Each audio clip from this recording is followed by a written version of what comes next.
आज हम पढ़ेंगे अध्याय 2। किसके बारे में? बहुपद के बारे में। ठीक है। सबसे पहले बहुपद में दो चीजें आती हैं। एक होता है चर राशि और एक होती है अचर राशि। ठीक।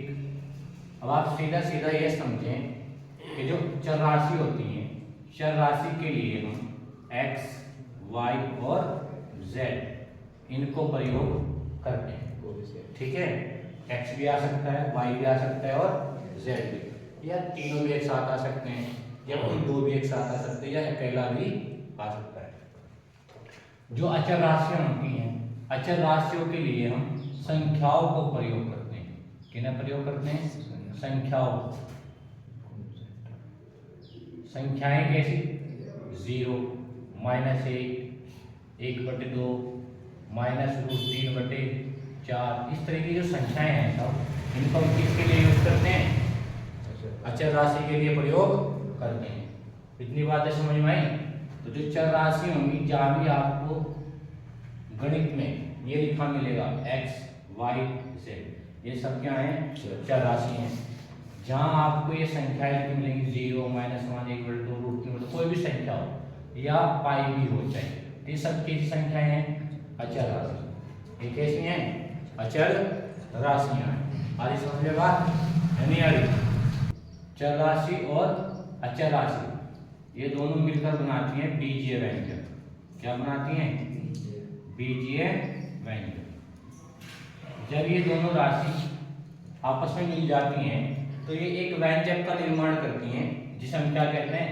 बीजीय व्यंजक। आएगा दिमाग में बात ही? यानी जब ये दोनों राशि एक साथ मिल जाते हैं तो किस व्यंजक का निर्माण करती हैं? बीजीय व्यंजक। और मिलती कैसे है? जैसे देखो x + 2, तो ये कैसी राशि है? ये चर राशि है। और ये कैसी राशि है? अचर राशि। तो दोनों एक साथ आ गई। और x + 2 जो पूरा बना है, ये x + 2 क्या बन गया? बीजीय व्यंजक।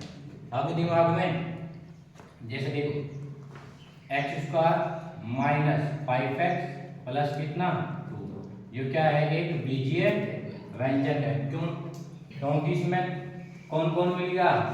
चर राशि और अचर राशि। x चर राशि है और ये जो संख्याएं हैं ये अचर राशियां हैं। तो जहां भी चर और अचर दोनों एक साथ आते हैं उस व्यंजक को कहते हैं बीजीय व्यंजक। आई समझ में? ये ऐसे भी हो सकता है, ऐसे भी हो सकता है x² - 2 √x + 5/4। तो देखो ये भी कैसा है? ये भी एक बीजीय व्यंजक है। क्यों? क्योंकि इसमें क्या आ रहा है? चर राशि भी आ रही और अचर राशि भी आ रही। हर एक समझ में? जब चर और अचर दोनों एक साथ आ जाते हैं तो एक व्यंजक का निर्माण करते हैं। इस व्यंजक को क्या कहा जाता है? बीजीय व्यंजक। अब इस समझ में क्या कहा जाता है? बीजीय व्यंजक। और बीजीय व्यंजक से ही क्या बनता है? बहुपद। बीजीय व्यंजक से क्या बनता है? बहुपद बनता है। अब देखो ऐसा बीजीय व्यंजक जिसकी घात एक पूर्ण संख्या होती है।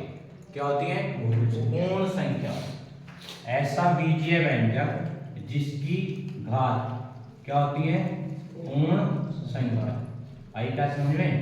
पूर्ण संख्या कहां से शुरू होती है? 0 से। 0, 1, 2, 3, 4, 5, 6, ये सब क्या है? पूर्ण संख्याएं। क्या है सब? पूर्ण संख्याएं।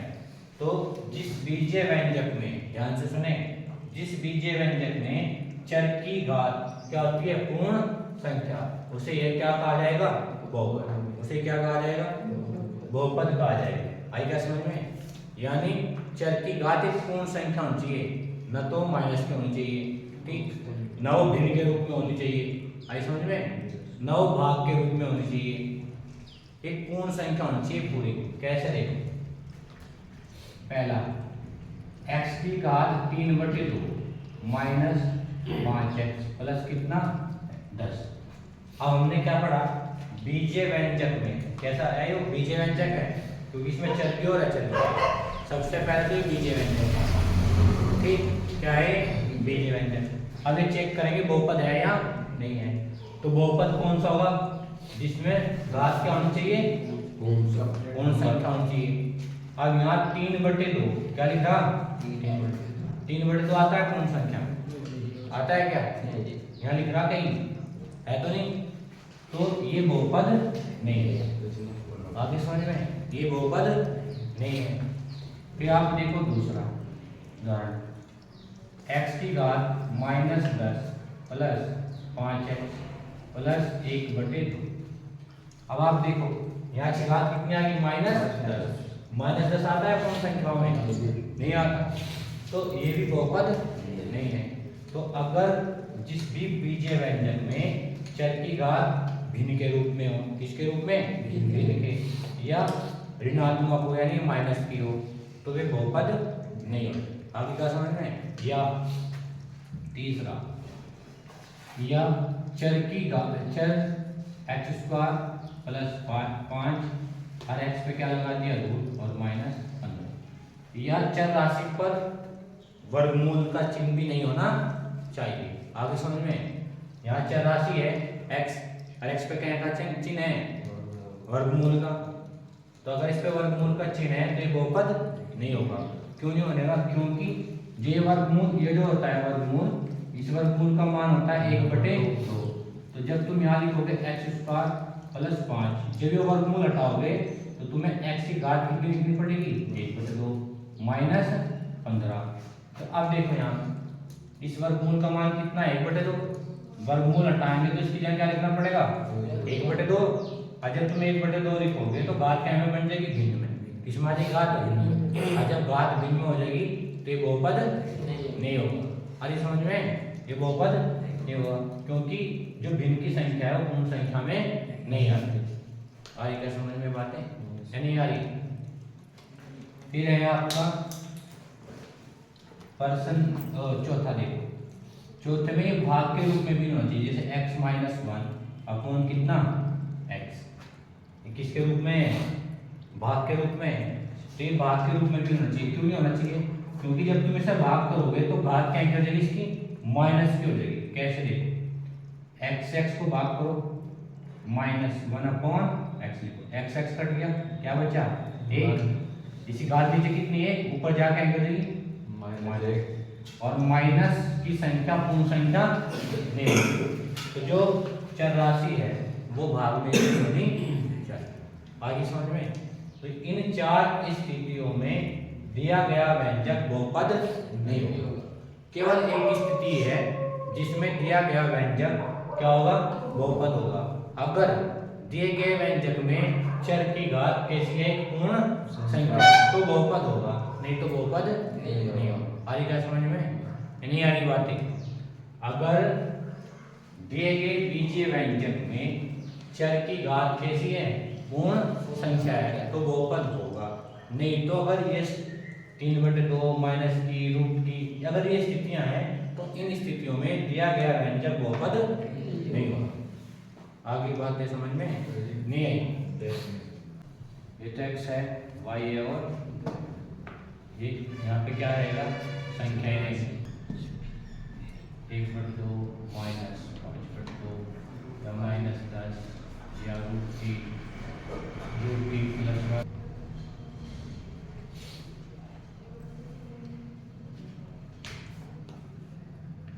बीजीय व्यंजक। राशियां और अचर राशियां, राशियां और अचर राशियां एक दूसरे से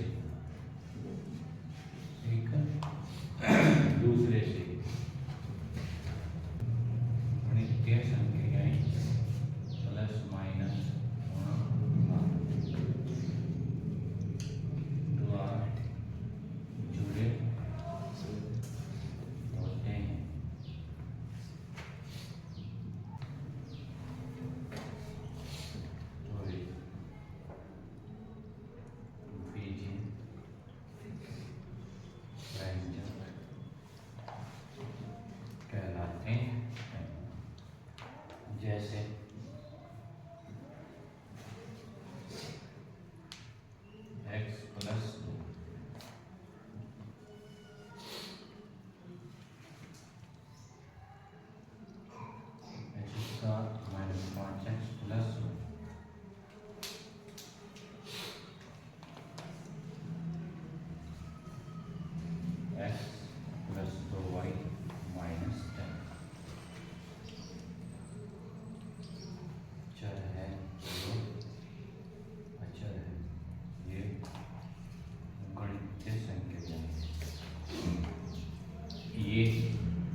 यहाँ भी ये x क्या है, चर है, वो क्या है, गणितीय संक्रिया है।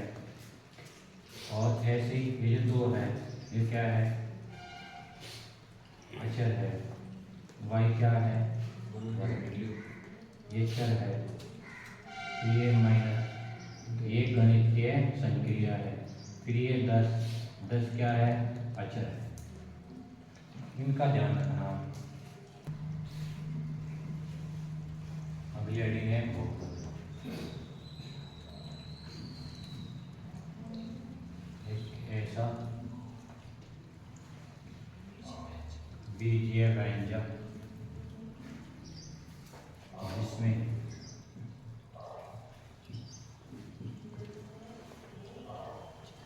चर की घात एक पूर्ण संख्या होती है, वह है बहुपद कहलाता है। आगे बात समझ, जैसे केवल वही बीजीय व्यंजक बहुपद कहलाएगा जिसमें चर की घात क्या होगी, पूर्ण संख्या होगी। जैसे देखो x प्लस 1 ये क्या एक बहुपद है, x स्क्वायर माइनस के 2x प्लस 10 ये भी एक बहुपद है। क्यों, क्योंकि सब में चर की घात कैसी है, पूर्ण संख्या है। यहाँ 2 भी एक पूर्ण संख्या है, 1 भी पूर्ण संख्या है। यहाँ भी घात कितनी x की, ये भी क्या है, पूर्ण संख्या है। 5x square minus 2y plus 10 तो ये भी क्या है, एक बहुपद है। क्या है, ये भी एक बहुपद है। क्यों, क्योंकि यहाँ चर कौन है, x है और एक y है। दोनों की संख्या कैसी है, पूर्ण संख्या है, और दोनों की घात कैसी है, पूर्ण संख्या है। x की घात 2 है, ये भी एक पूर्ण संख्या है। y की घात कितनी है, ये भी एक पूर्ण संख्या है। ये भी क्या है, एक बहुपद है। आगे क्या बात समझे, x की घात 3 minus 2x square plus 5x plus 1 ये क्या है, बहुपद है। क्यों, क्योंकि घात कैसी सबकी, पूर्ण संख्या है। 3 एक पूर्ण संख्या है, 2 भी एक पूर्ण संख्या है, 1 भी एक पूर्ण संख्या है। तो इस तरह के जो भी आपको बीजीय व्यंजक मिलेगा उसको हम क्या कहेंगे, बहुपद कहेंगे। आगे दिमाग में नोट करो, बहुपद होने का प्रतिबंध यानी शर्त, बहुपद किन किन शर्तों में नहीं होगा, ठीक है, यानी किन किन स्थितियों में बहुपद नहीं होगा। तो पहला अभी बताया आपको कि जो चर की घात क्या नहीं होनी चाहिए, ऋणात्मक बहुपद नहीं होना। अच्छा, ऋणात्मक यदि चर की घात ऋणात्मक तो बहुपद नहीं होगा। कैसे, देखो x की घात -2 प्लस 5 तो ये बहुपद नहीं है, क्योंकि चर की घात कैसी है, इसमें माइनस की है। चर की घात कैसी है, माइनस। ऐसे ही दूसरा उदाहरण देख लो, कोई x की घात -2 प्लस 5x और माइनस कितना 10 तो ये भी बहुपद नहीं है। क्यों, क्योंकि घात कैसी है, यानी माइनस की है। आगे समझ। दूसरा, यदि चर की घात क्या हो, भिन्न के रूप में हो। किसके रूप में हो, भिन्न के रूप में। जैसे देखो x की घात 3/2 प्लस कितना 10 तो यहाँ घात जो है चर किसके रूप में, भिन्न के रूप में, तो ये बहुपद नहीं होगा, नहीं है, ठीक। ऐसी x की घात 5/8 माइनस 5 है प्लस कितना 20 तो देखो क्या ये बहुपद है, नहीं, क्यों नहीं है? क्योंकि घात किसके रूप में? चर की भिन्न के रूप में। तो अगर चर की घात माइनस होगी तब भी बहुपद नहीं होगा, चर की घात भिन्न के रूप में होगी तब भी बहुपद नहीं होगा। तो जो तीसरी स्थिति है इसकी वो ये है कि यदि चर राशि पर क्या हो? वर्गमूल। कैसे देखो? जैसे x पर वर्गमूल है -10, तो ये बहुपद नहीं है। आगे समझ में? क्योंकि चर राशि पे क्या आ गया? वर्गमूल आ गया। x क्या है? x एक चर राशि है और चर राशि पे क्या है? वर्गमूल का चिन्ह है, तो ये बहुपद नहीं है। आगे समझ में? दूसरा देखो, x² + 10 और यहाँ x का वर्गमूल माइनस कितना? 15, तो ये भी बहुपद नहीं है। क्यों? क्योंकि यहाँ पे चर राशि पे क्या आ रहा? वर्गमूल आ रहा है। आ रही क्या समझ में? या नहीं आई? ये तीसरी स्थिति है। और चौथी स्थिति यह है कि यदि जो बीजीय व्यंजक है, क्या है? बीजीय व्यंजक किसके? भाग के रूप में हो, तो वो भी क्या होगा? बहुपद नहीं होगा। जैसे देखो x + 1 बटे कितना? आगे क्या समझ में? आगे भाग के रूप में है, नहीं दोनों बीजीय व्यंजक है और दोनों किसके रूप में? भाग के रूप में। भाई बट्टे में आ रहे नहीं आ रहे? जो संख्या बट्टे में वो भाग के रूप में तो होती है, तो ये भाग के रूप में, इसलिए ये बहुपद नहीं है। या कोई संख्या ऐसे दे दी जाए x² + 1 और अपन कितना? ये भी संख्या है, तो ये भी बहुपद इनको नोट करो, बहुपद में होने के प्रतिबंध। अब हम पढ़ेंगे बहुपद के प्रकार। बहुपद के प्रकार, जो बहुपद के प्रकार हो, यानी बहुपद को दो चीजों के आधार पर बांटा गया है।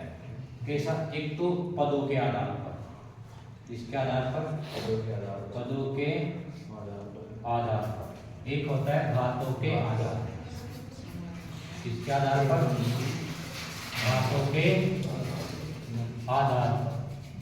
पदों के आधार पर भी 3 प्रकार का होता है। कितने प्रकार का? 3 प्रकार का। 1, 2 और 3। पदों के आधार पर मैं बता रहा छोटा छोटा सा। एक पदी बहुपद, एक पदी बहुपद। एक होता है द्विपदी बहुपद, एक होता है त्रिपदी बहुपद। त्रिपदी बहुपद। एक पदी बहुपद, इसमें केवल एक ही पद होगा। आगे समझ में क्या होगा? इसमें केवल एक ही पद। जैसे एक ही पद है, x² एक ही पद है, x³ 3 एक ही पद है, तो ये क्या होगा? एक पदी बहुपद। द्विपदी बहुपद में कितने पद होंगे? 2। इसमें एक ही होगा, इसमें 2। जैसे x + 1 कितने पद है? इसमें 2। तो द्विपदी बहुपद है। कैसा बहुपद है? द्विपदी बहुपद। x² - 4 कैसा बहुपद है? द्विपदी बहुपद। कितने पद है इसमें? x³ 3 - 1 कैसा बहुपद है? द्विपदी, क्योंकि दो पद है। तो जिस बहुपद में एक पद होगा एक पदी बहुपद, 2 पद होंगे द्विपदी बहुपद। और त्रिपद में 3 पद, x² + 2x - 1। आगे बात समझिए। फिर 4x² + 5x + कितना? जिसमें 3 पद होंगे, x³ 3 - 2x² है -3। ठीक, तो कैसे बहुपद है? ये कैसे बहुपद है? त्रिपदी बहुपद। इसमें कितने पद हैं? 3। एक त्रिपदी बहुपद है, द्विपदी बहुपद है और ये एक पदी बहुपद। एक पद वाले को एक पदी बहुपद, 2 पद वाले को 2 पदी और 3 पद वाले को 3 पद। आगे समझ में? बस इतना, इसमें तो इतना ही जानना है। ये जो होता है मेन, घातों के आधार पर, ज़्यादा ये पूछा जाता है। घातों के आधार पर भी कितने प्रकार का होता है? 3। वैसे तो ज़्यादा होता है, लेकिन जो आपके बोर्ड एग्जाम में होगा इन तीनों में से ही पूछा जाएगा। आगे बात समझे, इनमें से पूछ जाएगा इन तीनों। एक होता है रैखिक बहुपद। क्या होता है? रैखिक बहुपद। एक होता है द्विघात बहुपद। एक होता है त्रिघात बहुपद। आगे समझ में, इसमें घात कितनी होगी? 1। इसमें घात कितनी होगी? 2। इसमें घात कितनी होगी? इसमें घात होगी, यानी ऐसा बहुपद जिसमें चर की घात 1 हो, रैखिक बहुपद। ऐसा बहुपद जिसमें चर की घात कितनी हो? 2, द्विघात बहुपद। ऐसा बहुपद जिसमें चर की घात कितनी हो? 3, तो त्रिघात बहुपद। क्या पूछा जाएगा? रैखिक बहुपद में शून्यकों की संख्या, शून्यकों की संख्या कितनी होती है? इसमें 1। द्विघात बहुपद में शून्यकों की संख्या कितनी होगी? 2। और इसमें शून्यकों की संख्या कितनी होती है? 3। इस बात का ध्यान रखना, जिस बहुपद की जितनी घात होगी उसमें उतने शून्यक होंगे।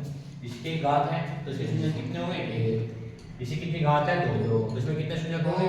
इसी घात कितनी? 3, तो शून्यक कितने होंगे? 3। सारी बात समझिए। फिर इसका व्यापक रूप, व्यापक रूप, इसका जो व्यापक रूप है वो होता है ax प्लस b। रैखिक बहुपद का व्यापक रूप क्या होता है? ax plus b। द्विघात बहुपद का जो व्यापक रूप है, व्यापक रूप ये होता है ax square plus bx plus c। और यहाँ पे एक कभी भी क्या नहीं होगा? 0। यहाँ भी एक कभी भी क्या नहीं होगा? 0। इसका जो व्यापक रूप है, त्रिघात का व्यापक रूप वो होता है ax की घात 3 plus bx square plus cx plus d। यहाँ पे भी एक की जो वैल्यू होगी वो क्या नहीं होगी? 0 के इक्वल नहीं, यानी और जो a और b है, a, b, ये कैसी संख्या है? ये वास्तविक संख्या है। यहाँ पे भी a, b और c, ये तीनों कैसी संख्या है? वास्तविक संख्या। यहाँ पे a, b, c और d, ये चारों कैसी संख्याएं हैं? वास्तविक संख्या। इतनी बातें समझ में आई? दूसरा, इसका जो ग्राफ बनेगा, इसका रैखिक बहुपद का जो ग्राफ होगा, ग्राफ ये बनेगा रेखा, सीधी रेखा या सरल रेखा। सीधी रेखा में किस रेखा में बनेगा?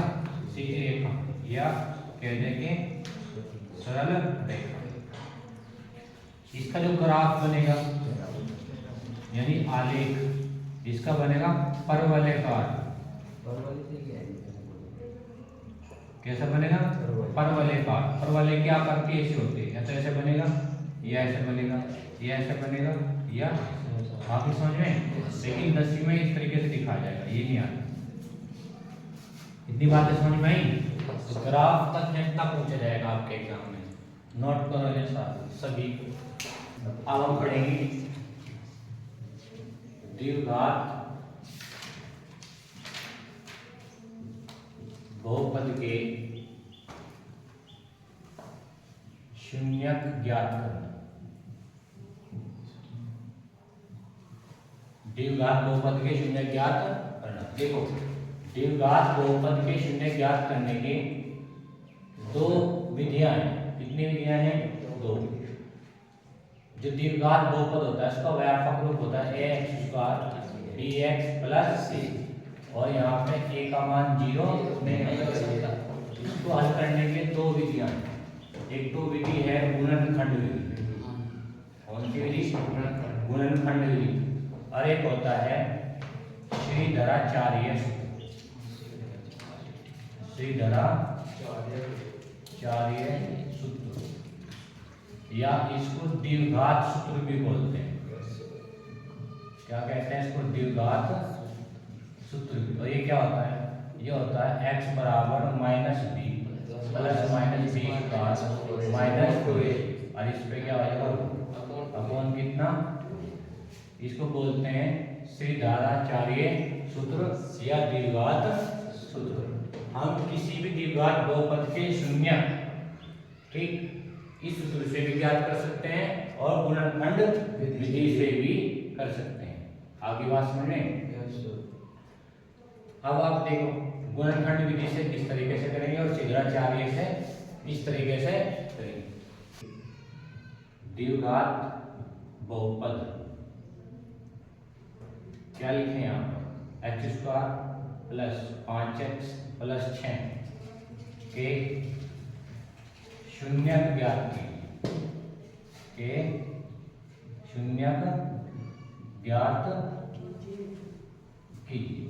देखो कैसे शून्य ज्ञात करेंगे? हम गुणनखंड विधि से भी कर सकते हैं और श्रीधराचार्य सूत्र से भी कर सकते हैं। तो पहले करेंगे हम गुणनखंड विधि से। तो जब हम किसी भी द्विघात बहुपद के शून्य ज्ञात करेंगे तो ऐसे लिखेंगे, द्विघात बहुपद, यहाँ लिखा है दिया है, पहले क्या लिखेंगे? दिया है। द्विघात बहुपद क्या दिया?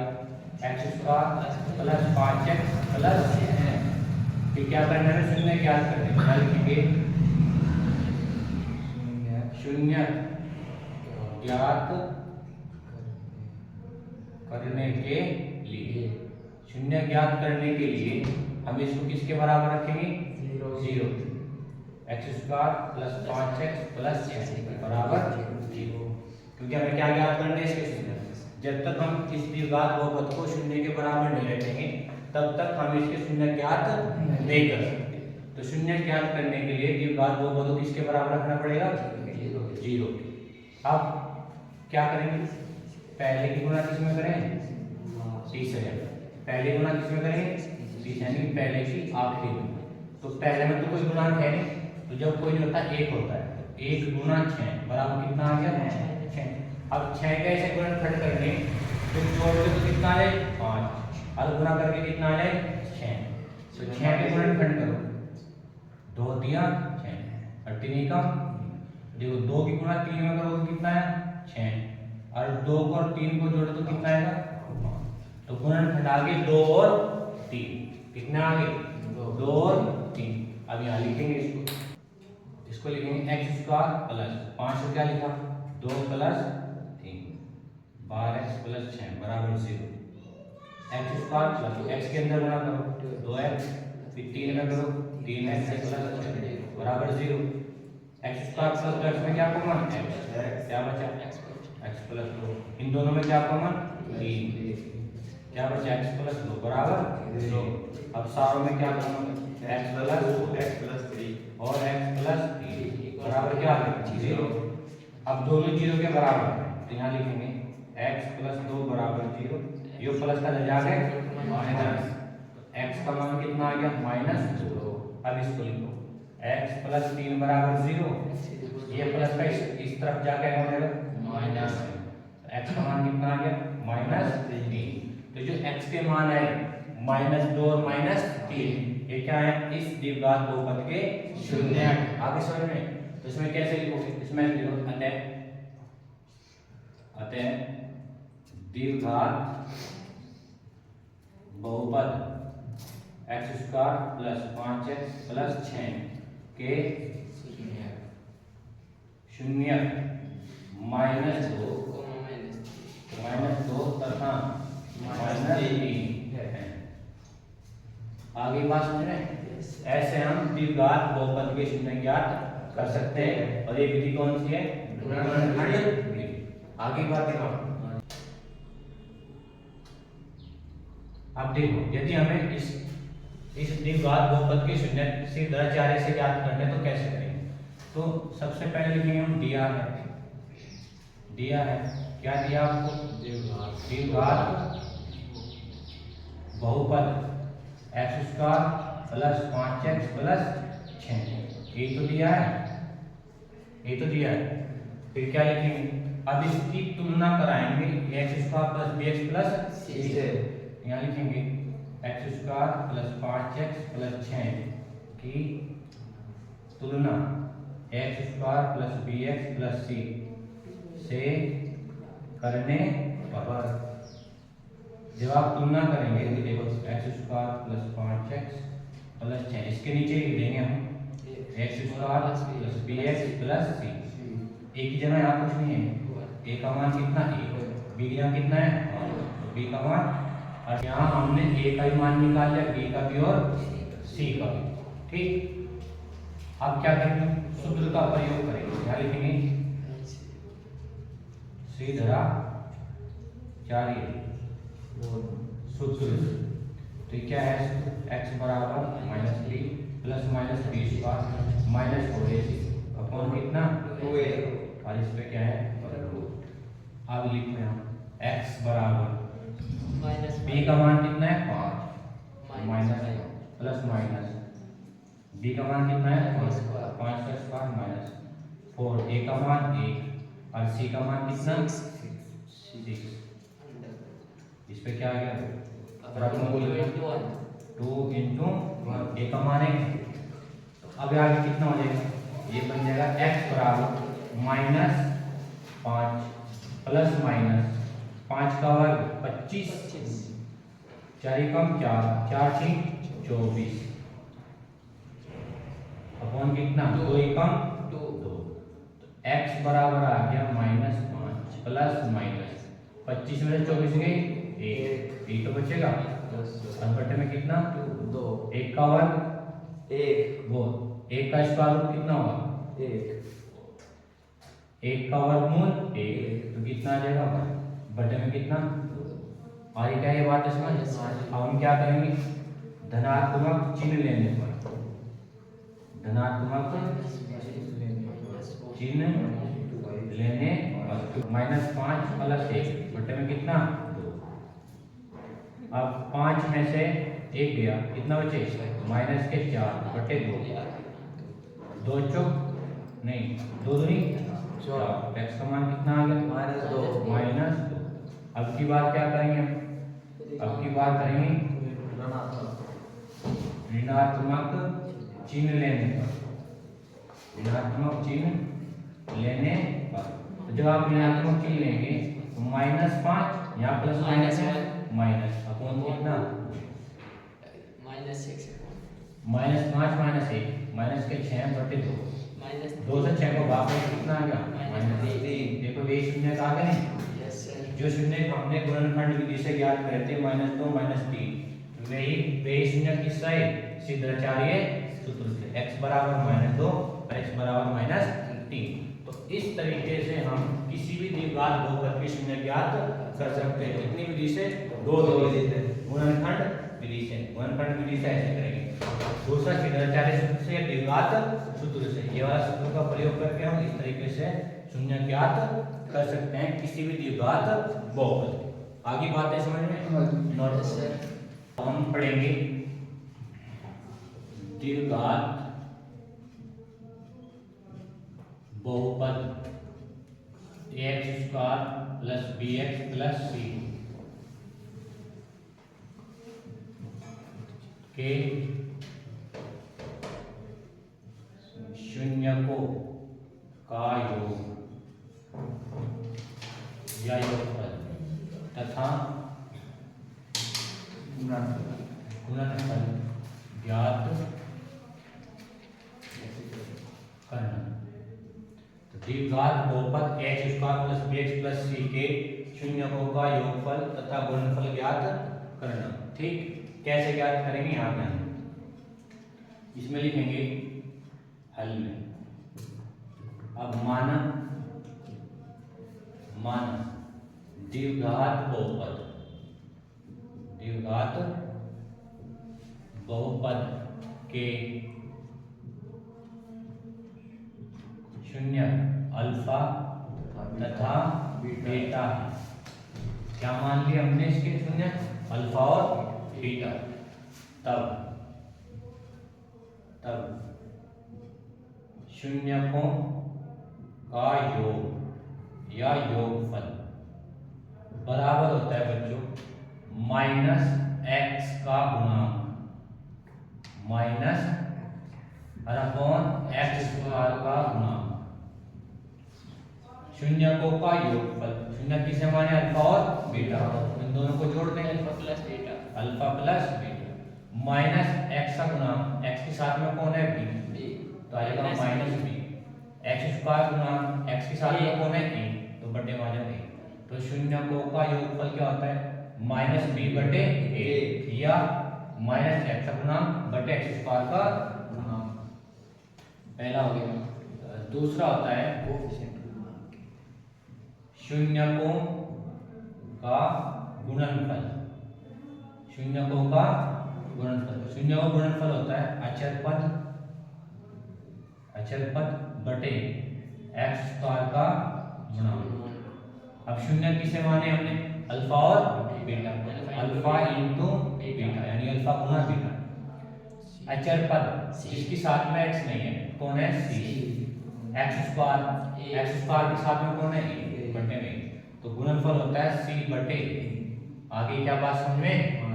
तो ये है द्विघात बहुपद के शून्यकों का योग और शून्यकों का गुणनफल। इतनी बात समझ में आई? इस पर प्रश्न कैसे बनेगा?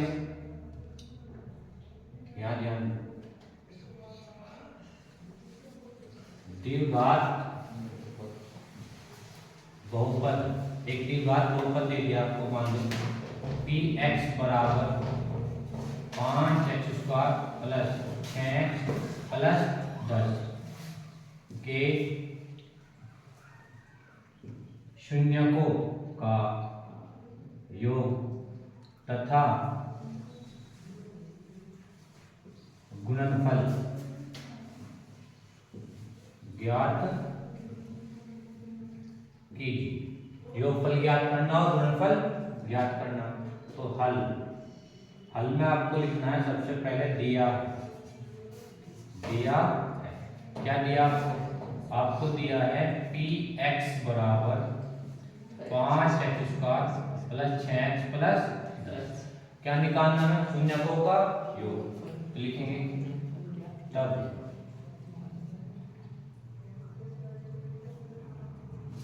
शून्यकों का योग बराबर होता है माइनस एक्स का गुणांक बटे में कितना? एक्स स्क्वायर का। अब देखो शून्यकों का योग, मान लेते शून्य के अल्फा और beta, alpha plus beta. X का गुणांक कितना है? 6, तो माइनस एक्स का गुणांक कितना है? 5 बटे। तो शून्यकों का योग कितना आ गया? माइनस 6 बटे 5। फिर क्या लिखेंगे हम? शून्यकों का गुणनफल। ये क्या होता है? अचर पद बटे में कितना? एक्स स्क्वायर का। और इसके शून्य क्या मान लिया? अल्फा और अल्फा इंटू बीटा। अचर पद जिसके साथ में एक्स नहीं होता कौन है? 10। एक्स स्क्वायर गुना एक्स साथ में कौन है? 5 से 10 को भाग करो कितना आ जाएगा? 5 से 10 को भाग करो कितना आएगा? 2। तो गुणनफल कितना आ गया? 2। कितना आ गया? 2। शून्यकों का गुणनफल आ गया 2 और शून्यकों का योगफल कितना आ गया? माइनस 6 बटे 5 दिया है। और यहाँ एक बार लिख लेना, माना dx बराबर 5x square plus 6x plus 10 के शून्य अल्फा तथा बीटा तब ऐसे कर सकते। इतनी बातें समझ में आई? नोट। अब हम पढ़ेंगे शून्य दिए होने पर बहुपद ज्ञात करना। देखो, जब हमें शून्य दिए गए हों और हमें क्या करना हो, बहुपद ज्ञात करना हो, आगे समझ में। और इस पर जो क्वेश्चन पूछा जाएगा वो द्विघात बहुपद से पूछा जाएगा। इस पर पूछा जाएगा द्विघात बहुपद पे, यानी आपको दो शून्य दे दी जाएंगे और वो द्विघात बहुपद बनाना है। क्या बनाना है? द्विघात बहुपद। जैसे देखो, माना दो शून्य अल्फा तथा बीटा है। दो शून्य कौन है? अल्फा और बीटा है। तब द्विघात बहुपद, द्विघात बहुपद का सूत्र बन जाएगा एक्स स्क्वायर माइनस शून्यकों का योग इंटू एक्स, फिर प्लस शून्यकों का गुणनफल। ठीक है, शून्यकों का गुणनफल। अब यहाँ ध्यान दो, एक्स स्क्वायर माइनस शून्यकों का योग, शून्य कौन दिया? अल्फा और बीटा, तो दोनों को जोड़ देंगे, alpha plus beta into x. अब क्या है? शून्यकों का गुणनफल। हर शून्य किसे माने हमने? अल्फा को और बीटा को। तो अल्फा और बीटा की क्या कर देंगे? तो ये बन गया हमारा द्विघात बहुपद। क्या बन गई? द्विघात बहुपद। इस सूत्र का प्रयोग हमें जब करना है जब हमें शून्य दिए गए हों और द्विघात बहुपद बनाना। आगे बात सुनिए, कैसे? देखो इसका उदाहरण से समझे कि शून्य वह बहुपद ज्ञात कीजिए, वह बहुपद ज्ञात कीजिए जिसके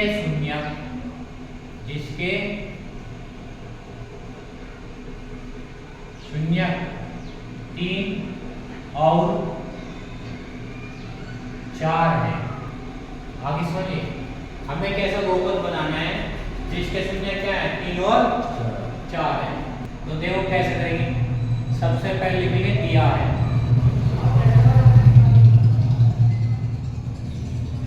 तो क्या दिया आपको? शून्य दिए। क्या दिए? शून्य 3 और 4। आगे समझ में। अब हमें क्या बनाना है? बहुपद बनाना है। क्या बनाना है? द्विघात बहुपद बनाना है। आप देखते हैं लिख देना, वह द्विघात बहुपद ज्ञात कीजिए जिसके शून्य 3 और 4 है। तो कैसे करेंगे? अब लिखिए तब सूत्र क्या है? द्विघात बहुपद बराबर एक्स स्क्वायर माइनस शून्यकों का योग गुणा एक्स प्लस शून्यकों का गुणनफल। आगे दिमाग में तो लिखो एक्स स्क्वायर को रुका देंगे, शून्यकों का योग, शून्य कौन दिया? 3 और 4, तो 3 और 4 को जोड़ देंगे। आगे का समझिए, 3 और 4 को क्या कर देंगे? जोड़ देंगे, प्लस शून्यकों का गुणनफल। तो 3 और 4 का क्या कर देंगे? आप गुणा, 3 गुणा 4 तो जगह एक्स स्क्वायर माइनस 3 और 4 7x और 3 चौक 12। ये द्विघात बहुपद आ गया जिसके शून्य 3 और 4। आगे बात समझिए, नोट करो। अब जो पढ़ा हमने अभी वो पढ़ा है जब हमें शून्य दिए गए हो और हमें बहुपद ज्ञात करना हो।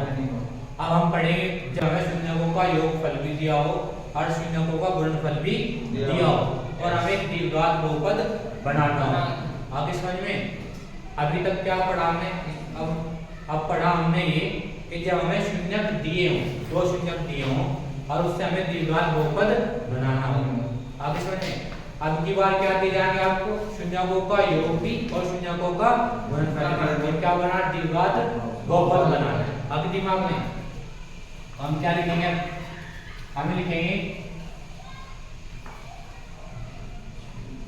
शून्यकों का योगफल और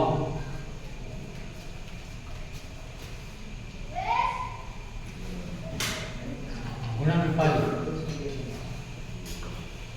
दिए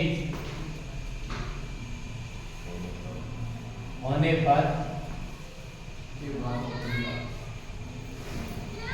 द्विघात बहुपद ज्ञात करना।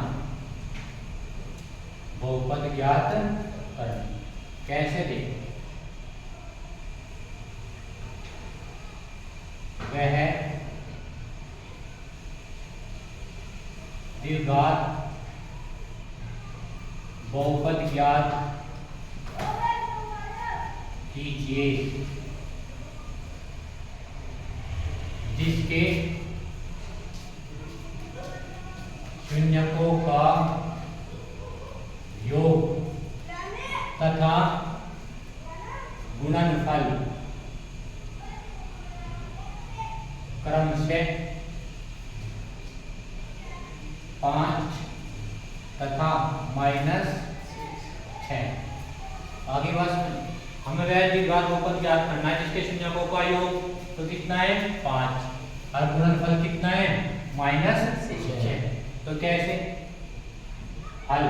हल में क्या लिखना आपको? पहले हल में लिखना आपको दिया है। क्या लिखोगे?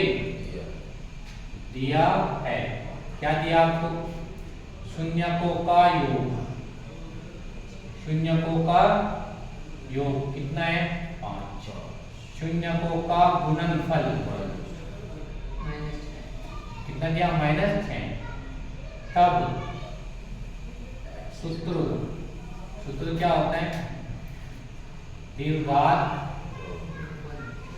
बहुपद बराबर x² माइनस शून्यकों का योगफल या योग गुना x प्लस शून्यकों का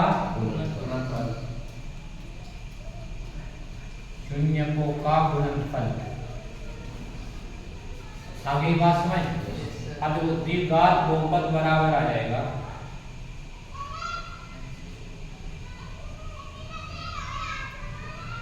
x² माइनस शून्यकों का योग पहले दे रखा कितना 5 गुना x प्लस शून्यकों का गुणनफल कितना दिया -6। ये बन जाएगा x² माइनस 5 प्लस माइनस 10। तो ये वो द्विघात बहुपद है जिसके शून्यकों का योग तो है 5 और शून्यकों का गुणनफल कितना है -। आगे बात समझ? तो जब शून्यकों का योग और गुणनफल दोनों दिए जाएंगे तब हम इस सूत्र से वो द्विघात बहुपद ज्ञात कर लेंगे। आगे बात समझिए। यहाँ जो है इस चैप्टर का इंट्रोडक्शन क्या हो गया कंप्लीट हो गया। आगे बात समझिए।